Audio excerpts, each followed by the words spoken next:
Friends, myself Abhi and we are going to start UPSC go channel. हम daily basis पे the Hindu analysis के सारे topics complete करते हैं। आज 5 जनवरी है और 4 जनवरी 2024 के हम सारे टॉपिक्स कंप्लीट करने जा रहे हैं। आपको मेरे लेक्चर्स बहुत पसंद आएंगे क्योंकि ये सिंपल हैंड रिटन नोट्स है। चलो टॉपिक को स्टार्ट करते हैं। सबसे पहले navy steps up surveillance in Arabian sea gulf of Aden. तो अभी गल्फ ऑफ एडन के अंदर नेवी ने क्या किया है, सर्विलेंस बढ़ा दी है।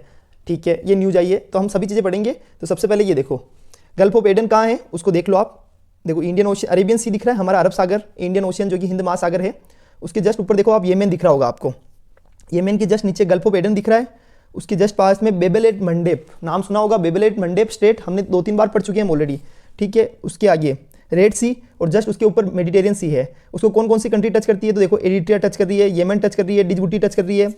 गल्फ ऑफ एडन के ऊपर तो येमन नॉर्थ में, साउथ के अंदर सोमालिया, ठीक है, और ईस्ट के अंदर कौन सा, अरब सागर, और वेस्ट में कौन सा है, रेड सी, और जो बेबल एप मंडेप स्टेट है ये बिल्कुल बेबल एप मंडेप स्टेट। यहाँ पर मैं जूम कर रहा हूँ ना, आपको थोड़ा सा क्लियर नहीं दिख रहा होगा, बट ये जो स्टेट है छोटी सी, ये वाली स्टेट बेबल एप मंडेप स्टेट है, डिजबुटी के जस्ट ऊपर। ठीक है, चलो अभी हम उसको पढ़ते हैं कि क्या क्या लिखा हुआ है, अभी सारी चीज़ें समझेंगे हम। 1 सेकंड। देखो गल्फ ऑफ एडन क्या है, तो significant water body located in Arabian sea. ठीक है, नॉर्थ के अंदर येमेन, साउथ में सोमालिया, वेस्ट में डिजबुटी एंड एरिट्रिया। इसके वेस्ट के अंदर कौन सी कंट्रीज है, तो डिजबुटी एंड एरिट्रिया, और इसके अंदर है अरेबियन पेनिनसुला, ये हमने पढ़ा है। उसके अलावा अरेबियन सी को कनेक्ट करती है red sea through the Bab el एप मंडेप स्टेट। ये अभी हमने देखा था कि रेड सी को बेबल एप मंडेप से स्टेट से कनेक्ट करती है। उसके जस्ट ऊपर स्वेज कैनल है और उसके ऊपर मेडिटेरियन सी है। ठीक है, ये चीज़ देख ली। उसके बाद साथ के साथ बेबल एप मंडेप स्टेट भी देख लो। ये अरेबिया, इसके state between Arabia, north east में तो अरेबिया है, मतलब जो हमारा अरब सागर है। उसके अलावा अरेबियन सी हो गया, एंड अफ्रीका साउथ वेस्ट के अंदर है। That connect to red sea with the gulf of Aden, यानी गल्फ ऑफ एडन को रेड सी से कनेक्ट करता है एंड इंडियन ओशन को साउथ ईस्ट के अंदर कनेक्ट करता है। वर्ल्ड का most important route for global sea borne commodity shipment, crude oil and fuel के लिए सबसे बड़ा, ये एक तरह से सबसे इंपॉर्टेंट रूट है। क्यों? क्योंकि देखो मेडिटेरियन सी से स्वेज कैनल, और स्वेज कैनल से रेड सी से बेबल एप मंडेप स्टेट, और उसके जस्ट बाद में आगे की साइड में गल्फ ऑफ एडन, और फिर अरेबियन सी आ जाता है। तो ये पूरा का पूरा रूट है किसके लिए, क्रूड ऑयल के लिए, क्योंकि मिडिल ईस्ट से सारा रूट जो क्रूड ऑयल आता है वो इसी रूट के थ्रू आता है। चलो ये इंपॉर्टेंट टॉपिक हमने देख लिया।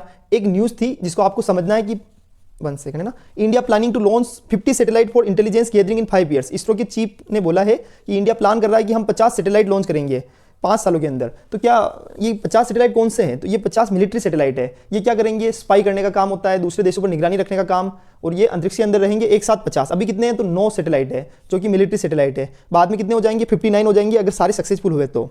और इसके इंडिया के वर्ल्ड के अंदर सबसे ज़्यादा किसके पास है, तो यूएसए के पास, फिर चाइना, फिर रशिया, और उसके बाद में फ्रांस, और बाकी जो भी कंट्रीज है, कुछ छोटी मोटी और कंट्रीज है जिनके पास है, लेकिन मोस्टली यूएसए, उसके बाद सेकंड नंबर पे चाइना, तीसरा रशिया। और इंडिया का तो उसमें 9 सैटेलाइट, और यूएसए में कितने, 240 के आसपास। तो कोई कंपैरिजन ही नहीं है, लेकिन फिर भी India is trying to go ahead, और धीरे धीरे हम भी अगर इस तरह डेवलपमेंट करते रहे तो एक दिन हम भी वर्ल्ड के अंदर टॉप 5 कंट्रीज के अंदर हमारा भी नाम होगा। चलो देखते हैं, देखिए इसी आशा के साथ हम आगे बढ़ते हैं। चलो नेक्स्ट न्यूज़ देखो। वैसे भी हमारा इसरो है जो सबसे फास्ट काम करने वाला जो डिपार्टमेंट है वो इसरो है वर्ल्ड के अंदर। जैसे नासा है, इसरो है, यूरोपियन स्पेस एजेंसी है, उसके अलावा जाक्सा मतलब जापानीज एरो जो स्पेस एजेंसी है, उसके अलावा चाइना की जो स्पेस एजेंसी है, सबके अंदर जो इसरो है वो सबसे कम कॉस्ट पर सैटेलाइट को लॉन्च करने का काम करता है। तो ये चीज़ आपको ध्यान में रखनी है। चलो अभी ये आपको दिख रहा होगा ये क्या चीज़ है, तो ये इसको बोला जाता है कैंसर। ठीक है, तो कैंसर के बारे में हम पढ़ लेते हैं। तो अभी number of cancer death registered in India in 2019 उसकी न्यूज आई है। तो सबसे पहले कैंसर होता क्या है, तो cancer it is a large group of disease that can start in almost any organ और tissue of the body. Cancer ऐसी डिसीज है, ऐसी ग्रुप ऑफ डिसीज है जो हमारी बॉडी के किसी भी अंग में, जैसे हम बोल सकते हैं जीभ में भी कैंसर हो सकता है, लंग्स में भी कैंसर हो सकता है, किसी भी पार्ट के अंदर कैंसर हो सकता है। वो हमारी बॉडी के किसी भी टिश्यू और ऑर्गन से स्टार्ट हो सकता है, और जब किसी भी बॉडी के पार्ट में या ऑर्गन के अंदर एबनॉर्मल सेल ग्रो कर जाता है जो कि uncontrollably go beyond their usual boundary, यानी जो उनकी यूजुअल बाउंड्री होती है उसके बियॉन्ड चला जाता है, to invade adjoining parts of the body और spread to the other organs. और वो बॉडी के जो एडजॉइनिंग पार्ट्स होते हैं या अदर ऑर्गन्स में अगर स्प्रेड हो जाता है तो उसको क्या बोला जाएगा, कैंसर। तो आप इस चीज़ को समझो, अगर हमारी बॉडी के अंदर कोई भी पार्ट है या कोई भी सेल है वो एबनॉर्मल तरीके से ग्रोथ करता है, एक तो नॉर्मल तरीके से उसमें ग्रोथ हो रही है, चल रहा है, लेकिन अगर उसमें ग्रोथ एबनॉर्मल तरीके से हो रही है, अनकंट्रोलेबल तरीके से हो रही है, तो उसको जो भी एबनॉर्मल सेल है वो अनकंट्रोलेबल तरीके से अगर ग्रो कर रहा है तो उससे कैंसर होने के चांस बहुत ज़्यादा बढ़ जाएंगे। कैंसर कितने टाइप्स के होते हैं, तो lungs cancer, prostate cancer, cholesterol cancer होता है, स्टोमक कैंसर होता है, लीवर कैंसर होता है। ये सब मेन के अंदर सबसे ज़्यादा पाए जाते हैं। उसके अलावा वुमेन में कौन कौन से होते हैं, तो ब्रेस्ट कैंसर और colorectal cancer, lung cancer, cervical cancer, thyroid cancer, ये सब मोस्ट कॉमन अमंग वुमेन के बीच में सबसे ज़्यादा कैंसर होते हैं। अब कैंसर का बर्डन समझो, one of the leading cause of adult illness and death. Adult illness और डेथ का सबसे बड़ा कारण क्या है, कैंसर सबसे बड़ा कारण है। कि अभी जो हमारे ह्यूमन बॉडी या हमारे जो सबसे ज़्यादा वर्ल्ड के अंदर डेथ किससे कारण होती है, तो कुछ रीजन्स के अंदर सबसे बड़ा रीजन, एक रीजन कैंसर भी आता है। As per WHO cancer is second leading cause of death, यानी वर्ल्ड के अंदर डेथ का सेकंड लीडिंग कोज कौन सा है, कैंसर, ग्लोबल लेवल पर। और 2018 के अंदर अप्रोक्सीमेटली 18 मिलियन यानी 1,80,00,000 केसेस ग्लोबल लेवल पर कैंसर के केस थे, और इंडिया के अंदर 1.5 मिलियन यानी 15 लाख केसेस कहाँ पे थे, केवल इंडिया के अंदर। 2018 में ग्लोबल डेथ हुई 9.5 मिलियन यानी 95 लाख डेथ कहाँ किससे हुई, ग्लोबल लेवल पर और कैंसर से। और इंडिया में डेथ कितनी हुई, 0.8 मिलियन यानी जो 8 लाख के आसपास डेथ हुई कैंसर के कारण। इस चीज़ को आपको ध्यान में रखना है। आगे देखो 30% to 50% death can be prevented by avoiding key risk factors, यानी अगर हम चाहें कि जो कैंसर होता है उससे जो डेथ हो रही है उसमें से 30 से 50% कैंसर की डेथ को हम रिड्यूस कर सकते हैं। कैसे कर सकते हैं, हम की रिस्क फैक्टर्स को अवॉइड कर सकते हैं। एक तो तंबाकू का यूज होता है, एल्कोहल का यूज होता है। जैसे क्या होता है, बहुत सारे जने बहुत ज़्यादा तंबाकू का सेवन करते हैं, एल्कोहल का सेवन करते हैं, बहुत ज़्यादा डाइट करते हैं, उससे भी कैंसर हो सकता है। आपको जितना जरूरी न्यूट्रिशन शरीर को चाहिए, हेल्थ को चाहिए, बॉडी को चाहिए, वो पूरा मेंटेन करना चाहिए। लेकिन अगर हम पूरी प्रॉपरली फुल डाइट मेंटेन कर रहे हैं तो उससे भी कैंसर हो सकता है।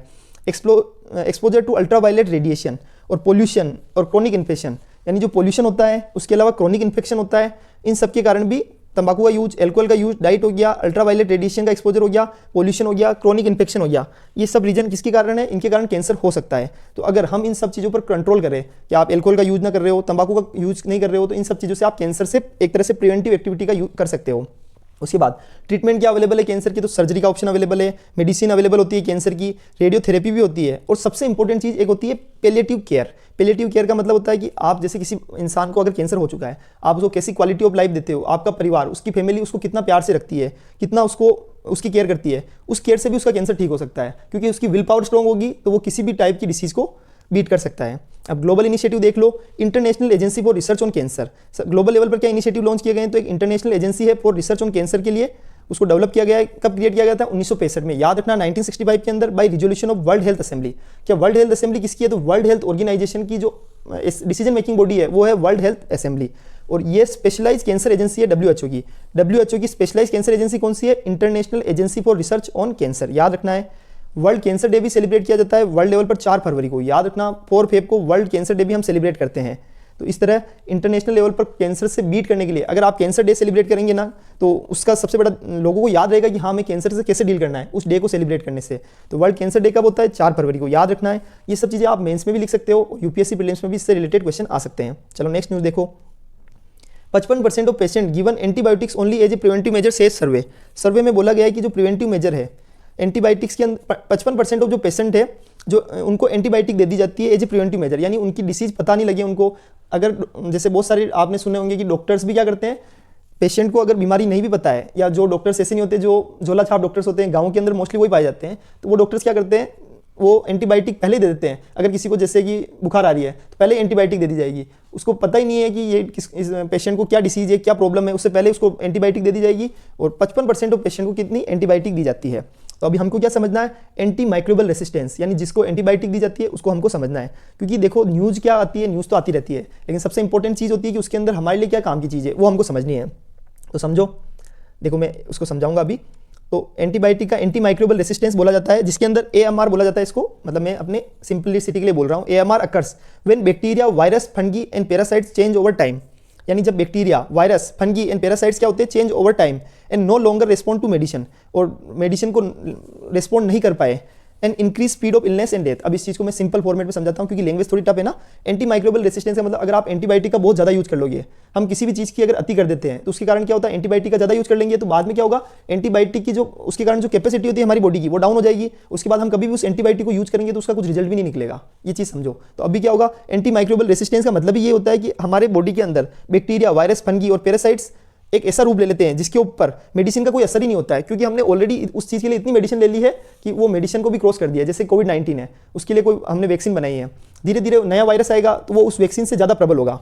इस चीज़ को आपको ध्यान में रखनी होगी। कहने का मतलब ये है, अगर कोई मेडिसिन, अगर आप कंटिन्यूसली किसी एक ही मेडिसिन को यूज कर रहे हो वो भी बिना जरूरत के, तो क्या होगा, उसका प्रभाव धीरे धीरे कम हो जाएगा, और उसके बाद जो वो वायरस होगा, बैक्टीरिया होगा, वो अपने आप में उसके जीन्स में चेंज कर लेगा, और जैसे ही उनके जीन्स में चेंज हुआ उसके बाद उस मेडिसिन का असर भी खत्म हो जाएगा और हमारी इलनेस और डेथ की स्पीड भी बढ़ जाएगी। एंटी माइक्रोबियल रेसिस्टेंस का मतलब यही होता है। Resistance in bacteria can arise naturally bye genetic mutation, देख लो, और by one species acquiring resistance from another. तो हम अगर जेनेटिक म्यूटेशन होने के कारण भी बैक्टीरिया फैल सकता है, और हम बैक्टीरिया को फैलने के बाद उसको रोक भी नहीं सकते क्योंकि उसमें म्यूटेशन ही चेंज हो चुका है।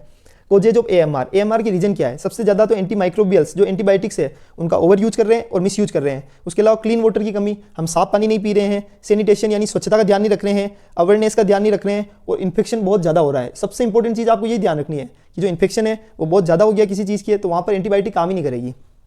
चलो, और जहाँ पर एंटीबायोटिक काम नहीं करती उसी को बोला जाता है एंटी माइक्रोबियल रेसिस्टेंस, यानी जो एंटी माइक्रोबियल रेसिस्टेंस यानी जो हमारी बॉडी की जो प्रतिरोधक क्षमता वही कम हो गई है। रिपोर्ट बाय लेंसेट ऑफ 2021 की एक रिपोर्ट थी, उसमें बोला गया कि 4.95 मिलियन डेथ यानी 40 लाख जो 49 लाख के आसपास मिलियन डेथ हुई है वर एसोसिएटेड विद बैक्टीरियल एएमआर, यानी उसके अंदर एंटीबायोटिक काम ही नहीं कर रही है। डिसीज सच एज एचआईवी और malaria death are equal of AMR, यानी जो एचआईवी और मलेरिया के कारण जितनी डेथ होती है उन दोनों की टोटल मिला की डेथ तो केवल एंटीबायोटिक के असर नहीं होने के कारण डेथ हो रही है। उसके बाद इंडिया के अंदर स्टेटस देख लो, एएमआर का स्टेटस इंडिया के अंदर एंटी माइक्रोबियल रेसिस्टेंस के केस बहुत ज़्यादा है, high rates. 60,000 newborn dying each year, हर साल जो नए छोटे छोटे बच्चे होते हैं बेबी, 60,000 बच्चे की डेथ हो रही है। अब आप बोलोगे यार बच्चों की डेथ कैसे हो रही है? क्योंकि उनकी मम्मी ने इतना यूज़ किया है, उनकी माता पिता ने एंटीबायोटिक्स इतने यूज कर लिए हैं कि उनकी बॉडी पर असर नहीं हो रहा है, और अल्टीमेटली उसका इफेक्ट किस पे जाएगा? बच्चे पर, और बच्चा उसके कारण कमजोर होगा। High burden of infectious disease, यानी इसके कारण इन्फेक्शियस डिसीज का बहुत ज़्यादा बर्डन होगा, जिसमें टीबी हो गया, मलेरिया हो गया, मतलब टाइफाइड हो गया। तो टीबी, मलेरिया और टाइफाइड के जो केस होते हैं वो भी बहुत ज़्यादा है, और उन पर अगर आप बार बार एंटीबायोटिक लेते हो तो एंटी माइक्रोबियल रेसिस्टेंस यानी हमारी शरीर की प्रतिरोधक क्षमता भी कम हो जाएगी।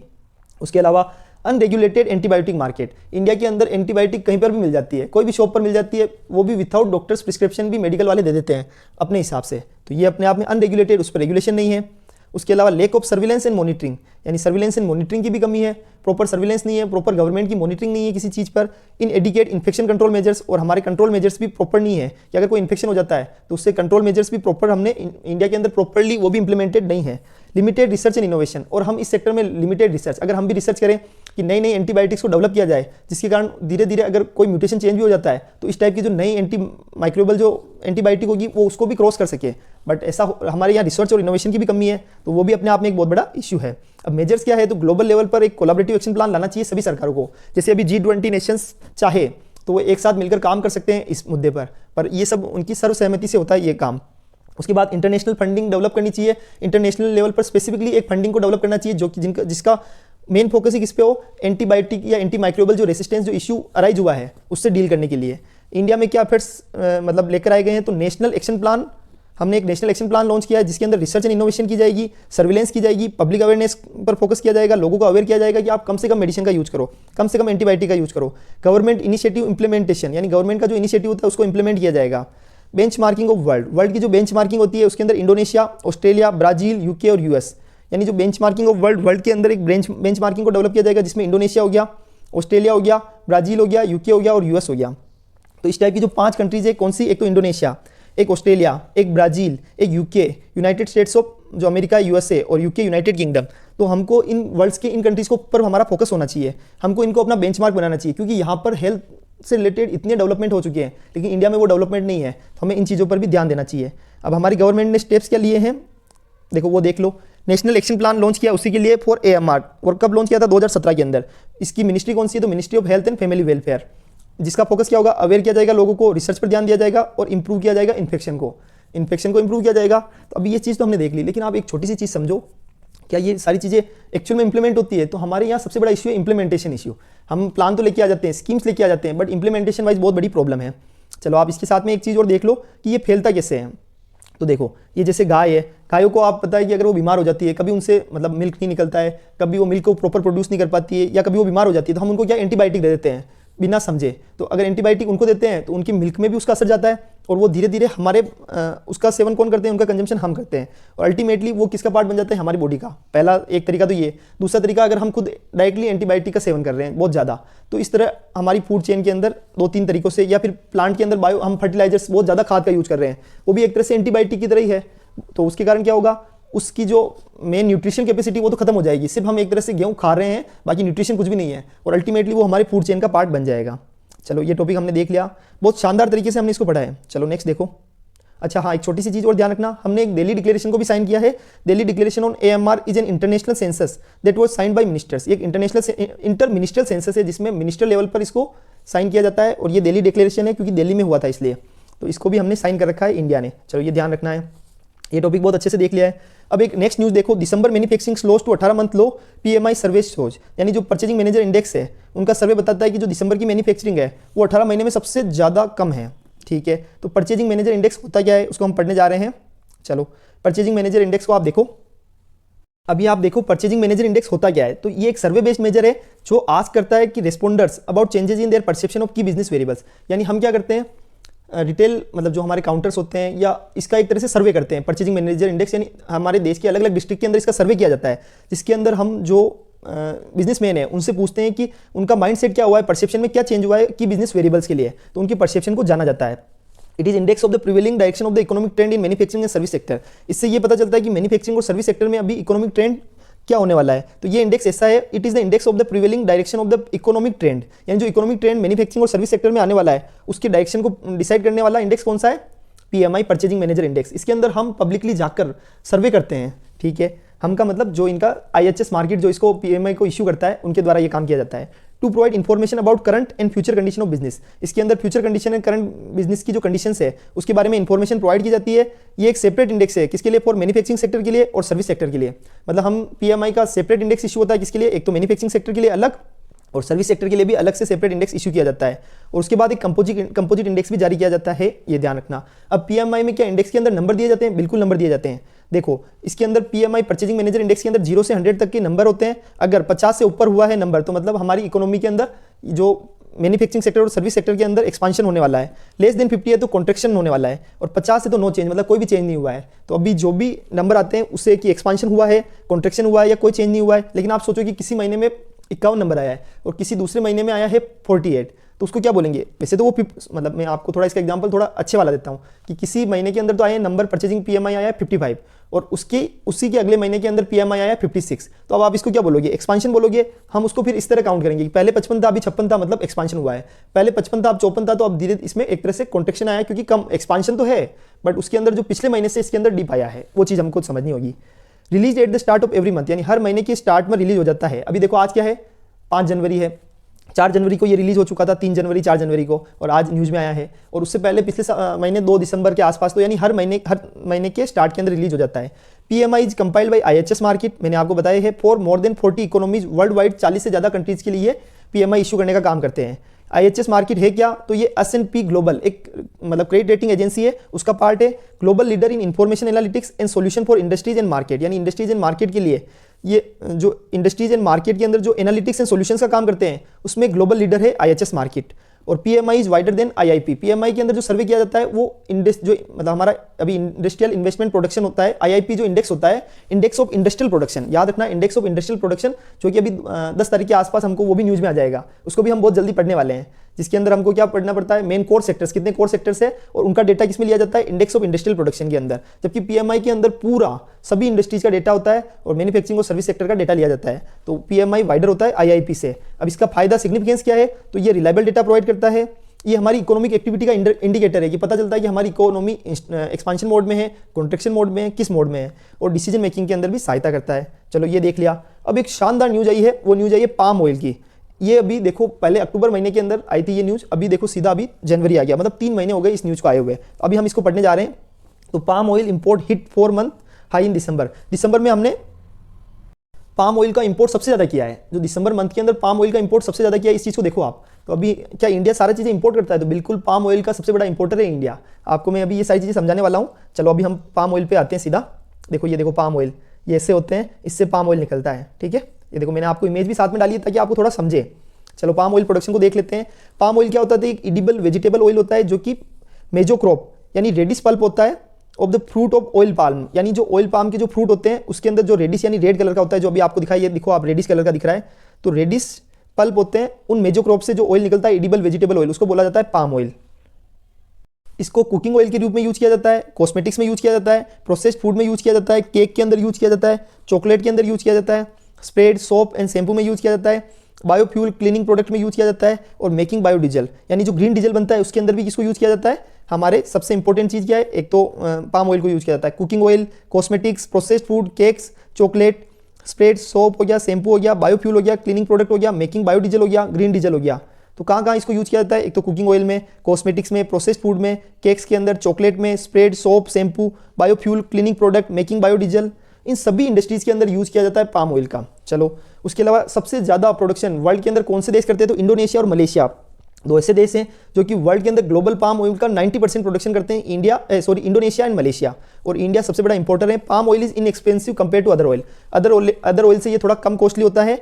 और हमारे सामने क्या इश्यूज है? तो होता है डिफोरेस्टेशन, एक होता है less focus on other oil, यानी अदर ऑयल पर हम बहुत कम फोकस करते हैं, और एक होता है डिफोरेस्टेशन, यानी जो डिफोरेस्टेशन होता है यानी जंगलों के अंदर हम वनों का दोहनीकरण, तो पाम ऑयल वहीं से निकलता है, तो उसके कारण भी पाम ऑयल के अंदर ये सबसे बड़ा इशू है। और अदर ऑयल पर हमारा फोकस बहुत कम है। हम क्या करते हैं? मेन फोकस क्या करते हैं? इसी ऑयल पर कर देते हैं, क्योंकि इससे इनकम ज़्यादा होती है, तो उसके कारण दूसरे ऑयल पर तो फोकस नहीं किया जाता है। तो फिर क्या होता है? दूसरे ऑयल की जो प्रोडक्शन है वो कम हो जाता है, तो उनकी डिमांड्स बढ़ जाती है, उनकी प्राइस बढ़ जाती है। वैसा चलो, ये चीज़ समझ में आ गई होगी। अब पाम ऑयल की ग्लोबल सप्लाई चेन को देख लो, तो palm oil is world's most used vegetable oil, यानी जो वेजिटेबल ऑयल होता है वर्ल्ड के अंदर मोस्ट यूज्ड वेजिटेबल ऑयल कौन सा है? Palm oil. Palm oil is 40% of global supply of 4 most used edible oils. याद रखना, वर्ल्ड के अंदर 4 सबसे ज़्यादा एडिबल ऑयल कौन कौन से हैं? तो एक तो होता है पाम ऑयल हो गया, सोयाबीन का ऑयल हो गया, रेप सीड यानी जो हम केनोला बोलते हैं, और सनफ्लावर ऑयल, यानी जो ये 4 ऑयल है ये सबसे ज़्यादा खाने में यूज किए जाते हैं। सोयाबीन का तेल हम बोलते हैं ना, तो इन 4 में से पाम ऑयल भी 40% किसका कवरेज है? पाम ऑयल का ग्लोबल सप्लाई के अंदर। Indonesia is responsible for 60% of global supply of palm oil, यानी पाम ऑयल की जो टोटल सप्लाई है उसके अंदर 60% ग्लोबल सप्लाई कौन करता है? अकेला इंडोनेशिया। आप सोचिए, इंडोनेशिया जो कि एक आइलैंड है, मतलब जो एक कंट्री है और आइलैंड भी है, वो कितना बड़ा पाम ऑयल का सप्लाई करता है। उनके लिए तो उनकी इकोनॉमी इससे चलती होगी, आप सोचिए।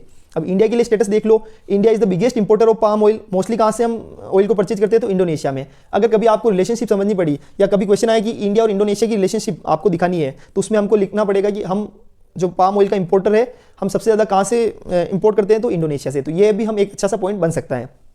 हमने एक नेशनल मिशन और एडिबल ऑयल भी लॉन्च किया है, ताकि हम इंडिया की डोमेस्टिक पाम ऑयल प्रोडक्शन को बढ़ा सकते हैं। इंडिया की डोमेस्टिक पाम ऑयल प्रोडक्शन को बढ़ाने के लिए, या कि इंडिया में हम प्रोडक्शन को बढ़ाएं, उसके लिए हमने national mission on edible oil को भी लॉन्च किया है। चलो, ये टॉपिक देख लिया। अब एक एडिटोरियल है आज का, जो एक मतलब सुरेश बाबू नाम से है ऑथर। उन्होंने लिखा है कि डिस्प्यूट ऑन इंडियाज डेब्ट बर्डन, यानी जो इंडिया का डेब्ट बर्डन होता है उस पर डिस्प्यूट क्या है। तो उनका देखो, एक्चुअली वो कहना चाह रहे हैं कि अभी इंटरनेशनल मॉनेटरी फंड ने क्या, एक थोड़े टाइम पहले न्यूज आई थी कि हमारे इंडिया का जीडीपी, डेप्ट टू जीडीपी रेशियो 81% है। अब आप सोचिए कि हमारी जीडीपी के अंदर तो 81% तो डेप्ट ही है, और बहुत जल्दी हम 100% कवर करने वाले हैं डेप्ट टू जीडीपी रेशियो। तो ये आईएमएफ का जो उन्होंने अलर्ट दिया था, जो उन्होंने चेतावनी दी थी, एक तरह से वार्निंग इंडिया के लिए, उसी पर ये एडिटोरियल आया है। तो अभी हम इसको समझने वाले हैं। और आईएमएफ का ऐसा भी बोलना है कि उन्होंने बोला कि इंडिया की जो गवर्नमेंट डेप्ट है वो 100% ऑफ जीडीपी हो सकता है। कब तक? 2028 तक। तो ये चीज़ हमारे लिए बहुत बड़ी रिस्क है, तो इसको समझना होगा। अभी हमने क्या क्या इसके अंदर पॉइंट्स है वो सब देखने वाले हैं। चलो, मेन पॉइंट समझो। आईएमएफ ने ये चीज़ें तो बता दी। अब ऑथर बोलता है कि इसको गवर्नमेंट को एज ए चैलेंज या एज ए वार्निंग के रूप में या अलर्ट के रूप में देखना चाहिए। हम इसे मजाक में नहीं ले सकते। अभी इसके आईएमएफ ने जब ये स्टेटमेंट दिया था, उनकी जो रिपोर्ट आई थी, उसके बाद मिनिस्ट्री ऑफ एक्सटर्नल अफेयर्स ने बोला कि हमारी इकोनॉमी, जीडीपी अच्छी तरीके से ग्रोथ कर रही है और हमारे देश में ऐसा कोई भी स्टेग्नेशन नहीं आने वाला है। ऐसा उनका स्टेटमेंट है। फिर भी ऑथर बोल रहा है कि देखो, हमारी जीडीपी ग्रोथ कर रही है, हम पहले से बेहतर ग्रोथ कर रहे हैं, और हमारा अभी इकोनॉमी, इंफ्रास्ट्रक्चर सब में हम डेवलपमेंट कर रहे हैं। लेकिन इसका मतलब ये नहीं कि अगर किसी बहुत बड़े जो ऑर्गेनाइजेशन ने अगर कोई स्पेसिफिकली वार्निंग दी है तो हम उसको नजरअंदाज ना करें, ऐसा ऑथर बोलना चाह रहा है। तो डेप्ट is important for development. Author कहता है कि डेप्ट इंपॉर्टेंट है डेवलपमेंट के लिए। अगर विकास कार्य होंगे तो किसी भी देश के पास पर्टिकुलरली पैसा होता नहीं है, और डेवलपिंग कंट्रीज और गरीब कंट्रीज के पास तो मोस्टली इनकम, मतलब उनके पास तो कोई स्पेसिफिकली फंड भी नहीं होता है जिससे वो विकास करे। तो उनके लिए बड़े बड़े जो डेप्ट ही एक सबसे बड़ा माध्यम है जिसके थ्रू वो विकास कर सकते हैं। बट ये एक बड़ी प्रॉब्लम भी बन सकता है। जैसे श्रीलंका, आपको पता है कि श्रीलंका के अंदर हम्बनटोटा जो पोर्ट था उसको चाइना ने लीज पे ले लिया 99 ईयर्स पे, क्योंकि चाइना ने उसे डेप्ट ट्रैप में फंसा दिया, पाकिस्तान को फंसा दिया, और उसके अलावा मालदीव, इन सब बहुत सारी कंट्रीज को चाइना ने डेप्ट दे रखा है। तो अल्टीमेटली अगर डेप्ट के अंदर कोई भी देश फंस जाता है और उसका ब्याज चुकाने में ही वो अगर रह जाता है, तो उसके कारण क्या होगा? उसकी जो जमीन है उसको लीज पर देना पड़ सकता है। इस तरह की प्रॉब्लम्स, इश्यू अराइज हो सकते हैं। तो ऐसा कुछ इंडिया में ना हो, ऐसा ऑथर बोलना चाह रहा है। एज पर यूएन रिपोर्ट 2022 के हिसाब से 3.3 billion people are spending money only on interest, यानी उनका सारा पैसा किस पे जा रहा है? इंटरेस्ट पे, कि वो इंटरेस्ट चुकाने में ही रह रहे हैं। अब पब्लिक डेप्ट देख लो, 92 ट्रिलियन यूएस डॉलर अभी पब्लिक डेप्ट है पूरे वर्ल्ड के अंदर। 92 ट्रिलियन यूएस डॉलर, इतना तो डेप्ट लोगों के पास, लोगों ने लोन ले रखा है। और मोस्टली लोन ये किसने ले रखा है? डेवलपिंग कंट्रीज के लोगों के द्वारा। अभी कोई भी हम बोलते हैं home loan, mortgage loan, business loan, ये इसी का पार्ट है कि अल्टीमेटली पब्लिक ने लोन ले रखा है अपने विकास के लिए। लेकिन यही चीज़ अगर आप कंट्री वाइज बात करो तो कंट्रीज ने भी कैसे लोन लेते हैं? सेंट्रल गवर्नमेंट लेती है, स्टेट गवर्नमेंट लेती है। वो लोन लेती है किनसे? बाहर के बड़े बड़े ऑर्गेनाइजेशन, वर्ल्ड बैंक हो गया, उसके अलावा जो दूसरी गवर्नमेंट है इन सबसे भी वो क्या करते हैं, लोन लेते हैं, और उसका उसका फोकस किस पे किया जाता है, डेवलपमेंट के अंदर उसका यूज किया जाता है, देश के डेवलपमेंट पर, देश के इंफ्रास्ट्रक्चर को डेवलप करने पर, देश के जो डिफेंस सेक्टर के अंदर बहुत सारी जगह पर उस जो डेप्ट है उसका यूज किया जाता है उस फंडिंग का। तो उसका रीजन क्या है, ये तो मैंने आपको समझा दिया कि मोस्टली डेवलपिंग कंट्रीज के अंदर ये लोन लिया जाता है। तो हमने पब्लिक लेवल पर भी देख लिया और जो कंट्री लेवल पर भी देख लिया। उसके बाद इसकी रीजन क्या है, तो रीजन है कोविड-19 पेंडेमिक। सबसे बड़ा इशू है कि कोविड-19 का जो पेंडेमिक था उसके बाद बहुत सारी कंट्रीज की हालत खस्ता हो गई, जैसे कि श्रीलंका था और जैसे मालदीव हो गया। ये ऐसी कंट्रीज है जिस पर क्या होता है, मेनली ये जैसे टूरिज्म पर ही इनकी इकोनॉमी टूरिस्ट से ही चलती है। और अगर कोविड-19 के कारण टूरिस्ट का एक देश से दूसरे देश में आवागमन बंद हो गया था तो उनकी पूरी इकोनॉमी डिस्टर्ब हो गई, तो वो डेब्ट ट्रैप में फंस चुके थे। पोल्यूशन, क्लाइमेट चेंज, बहुत ज़्यादा हर देश के अंदर पोल्यूशन हो रहा है, क्लाइमेट चेंज हो रहा है, और अगर उससे इंप्रूव करना है, उससे बाहर निकलना है तो उसके लिए भी फंड चाहिए, हर चीज़ के लिए पैसा चाहिए होता है। तो ये भी अपने आप में बहुत बड़ा इशू है। तो ऐसा ऑथर बोलता है कि ये रीजन से स्पेशली अभी जो कंट्रीज बढ़ी है, अब इसको भी मैं बता रहा हूँ आपको। 2011 में केवल 22 कंट्रीज ऐसी थी जो कर्जे के अंदर फंसी पड़ी थी, और 2022 में कितनी हो गई, 2011 से 2022 यानी केवल 11 साल के अंदर 22 कंट्रीज की 59 कंट्रीज आर अंडर डेप्ट। उसका रीजन क्या है, एक तो कोविड-19, एक क्लाइमेट चेंज, और ऐसे रीजन से जिसके कारण वो देश पूरे के पूरे कर्ज में दबे पड़े हैं। Some countries have issue of interest payment only. कुछ कंट्रीज ऐसी है जिनके अंदर इंटरेस्ट पेमेंट का ही इशू है। अब इस चीज़ को समझो, कुछ कंट्री ऐसी है जिसके अंदर क्या है, इंटरेस्ट पेमेंट का इशू है कि वो इंटरेस्ट भी पे नहीं कर पा रहे हैं, ऐसी उनकी सिचुएशन आ चुकी है। एग्जाम्पल श्रीलंका को ले लो, इसीलिए तो वो चाइना की डेब्ट ट्रैप पॉलिसी में फंस गया। उनको उनका हम्बनटोटा पोर्ट, उनकी खुद की जमीन लीज पर देनी पड़ी 99 ईयर्स के लिए, जिस पर एक तरह से श्रीलंका का कोई राइट ही नहीं है। India should take as alert for this warning of IMF. IMF की इस वार्निंग को हमको अलर्ट के रूप में लेना चाहिए। ऑथर बोलता है कि हमको इस पर तुरंत कार्रवाई करनी चाहिए, एक्शन प्लान लॉन्च करने चाहिए।